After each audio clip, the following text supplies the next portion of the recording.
We have a lot of interesting visitors from all over the world, and I was delighted to have a visitor today from someone who visited us many years ago but hasn't been back for a while.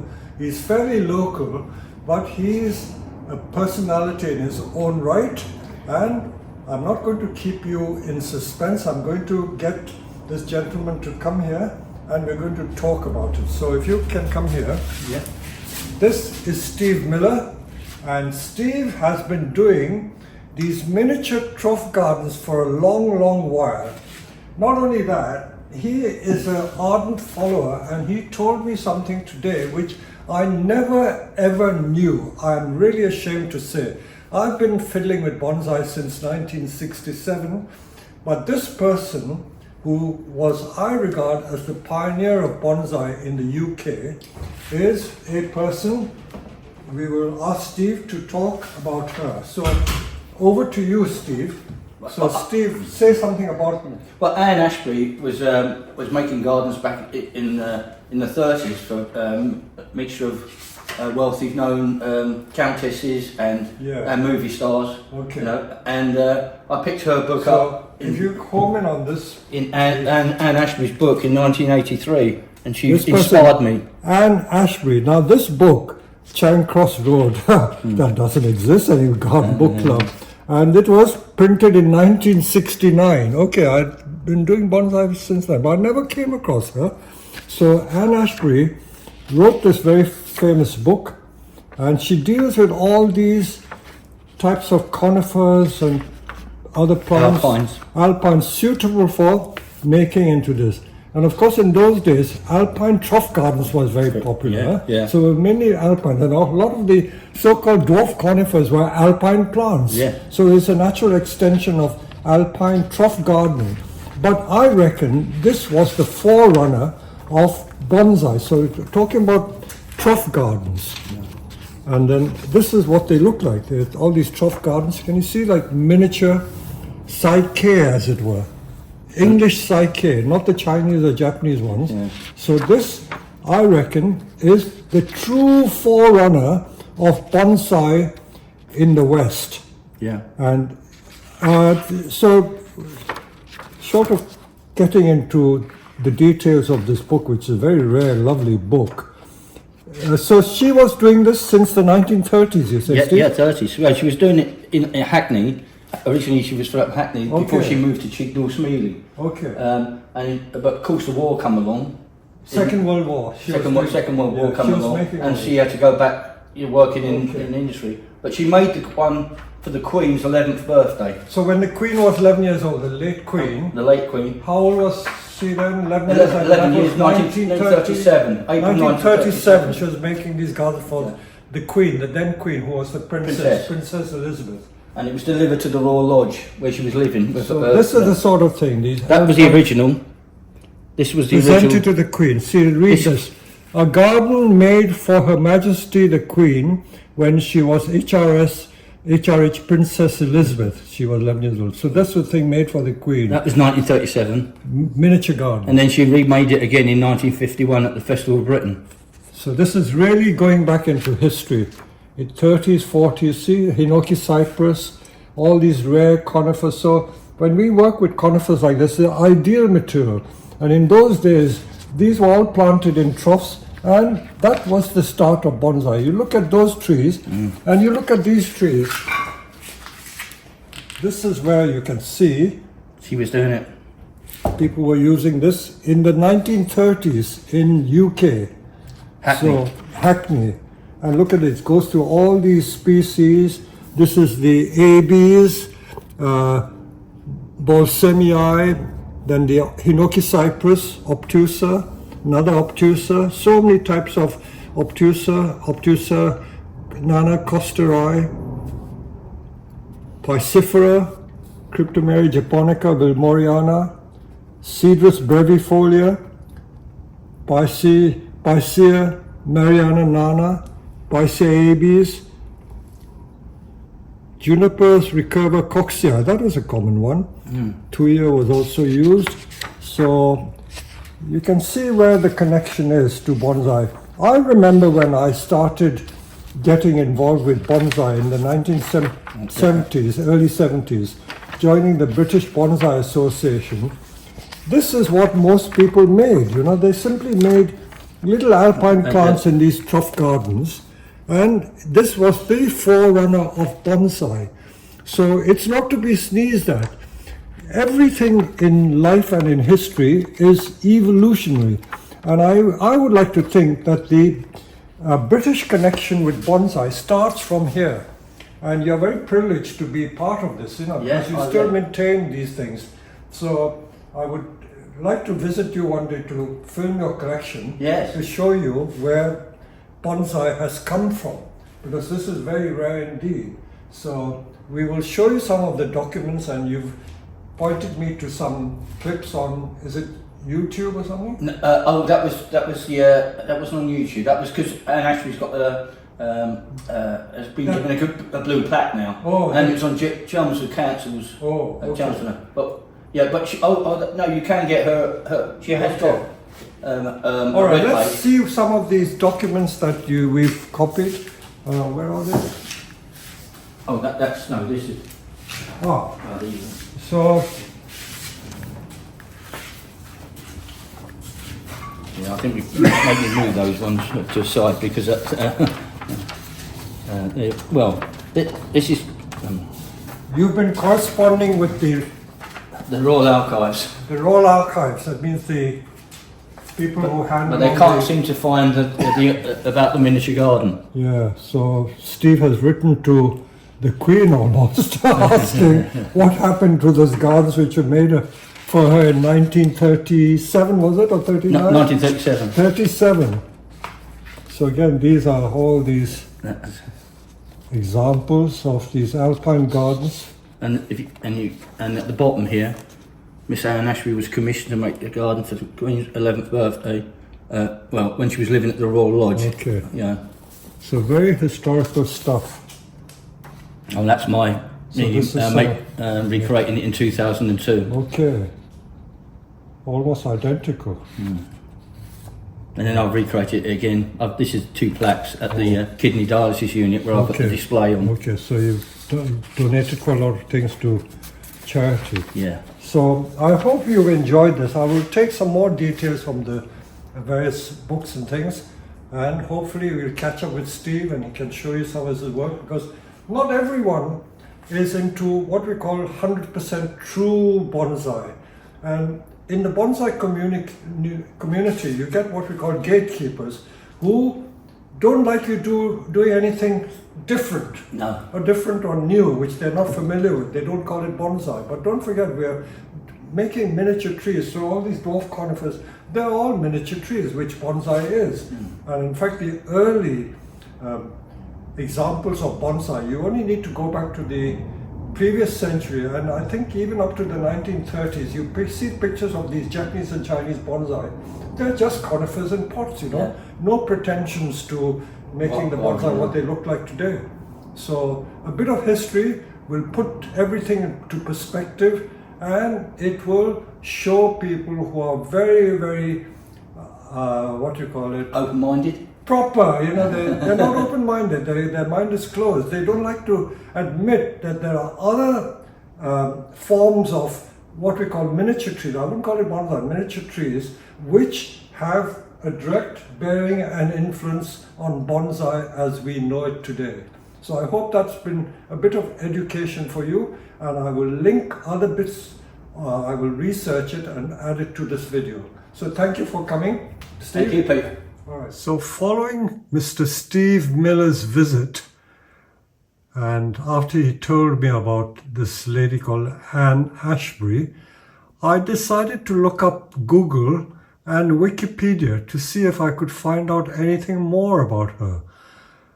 I've become so curious after listening to what Steve Miller told me that I really felt ashamed in a way that I had known so little about a famous person such as this lady called Anne Ashberry. So when I looked up Google for Anne Ashberry, it says search only for Anne Ashberry, and it came up a person called Annette Ashberry, British engineer and gardener. So I began to think that I had looked up the wrong person, but I wasn't wrong because she was an engineer and a gardener and an author. So similar to what my career path had been set upon. So straight away in Google I found that she was born back in the 19th century, born in March of 1894 in Hackney in London, and she died on the 2nd of September 1990. So she lived to the age of 96. So I looked up Google, and I do urge you to look up Google and look at Anne Ashberry or Annette Ashberry, and you'll be absolutely surprised what you can find about her. So I went to Wikipedia. So when I click on Wikipedia, let's do that.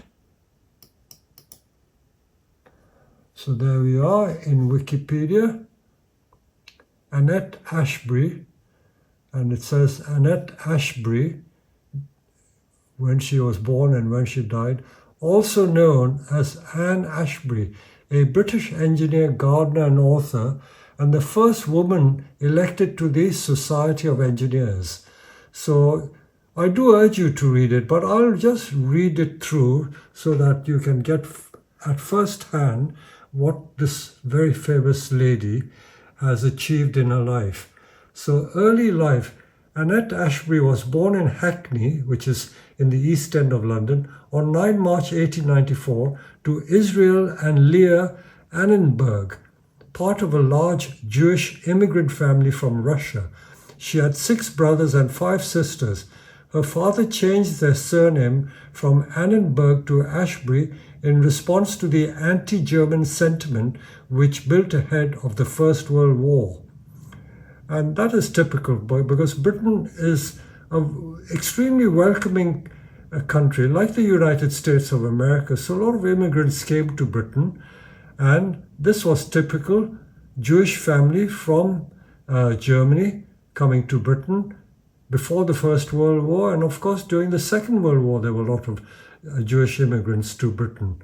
So let's read a little more about her, and here we are.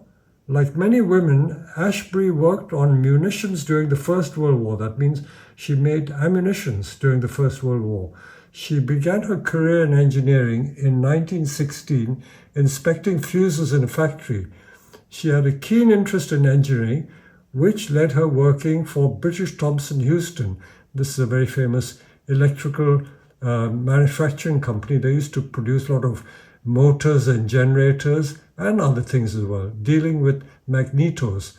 Ashberry joined the Galloway Engineering Company, mainly female staff, near Kirkcudbright, and became the secretary of the Tonglen branch of the Women's Engineering Society, which was formed in 1990 following a visit of the first secretary, Caroline Hazlitt.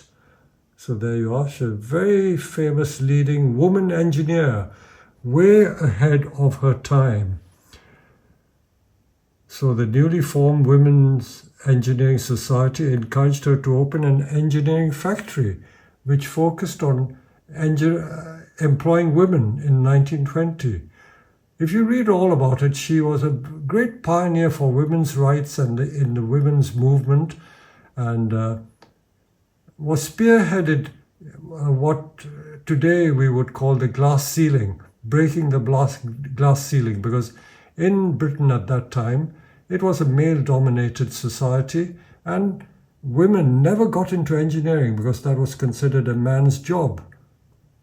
And then it also goes on to talk about her gardening career. It's very interesting how she came into gardening, and I won't read all of it. You can read it for yourself. But in another of these search engine articles, I discovered that the reason why she went into gardening was not because she was forced to, but she decided to have new interests. And also she lived in a flat very much in the same way that I did. When I came to England in 1963 and in 66, my first home was a balcony apartment or flat, and all I could grow was things in pots, and that's how I started my bonsai. So the same way Anne Ashberry got into miniature gardening because she lived in an apartment and had a window box, and all she could grow are plants in her window box, and that's how she started her landscape gardening, which is mainly these trough gardens. Let me move on. So that is the Wikipedia. If you go on to other things, see, this is Women Who Meant Business. This is a very interesting article. Women Who Meant Business, Anne Ashberry, 1894-1890.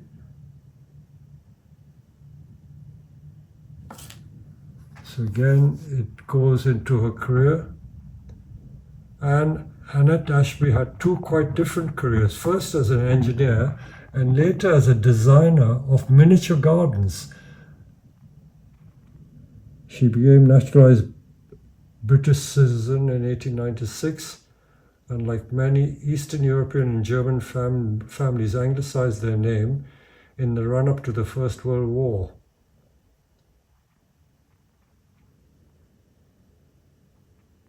There you are. So her entire career, which was mainly the first part, had a very distinguished career as a woman engineer, pioneered the formation of the Women's Engineering Society, and then she founded a company called Atlanta Engineering, which was a manufacturing company of electrical things, and they employed mainly women.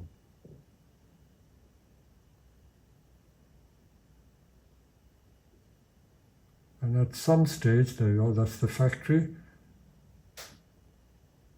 And at some stage, she gave all that up. In fact, she gave it up before the start of the Second World War. In the Second World War, she helped the cause of the war effort, and I think she worked in a factory making parts for aeroplanes and all sorts of things in the war effort.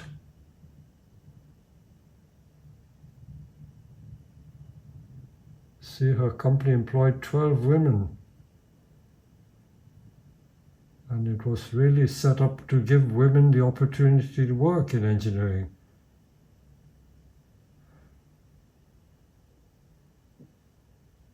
And it says in May 1932, Annette gave what seemed to have been her last interview in a role as leader of Atlanta. Not a man in this factory, she said. Described as the only woman in the world managing her own all-women engineering business. How great is that?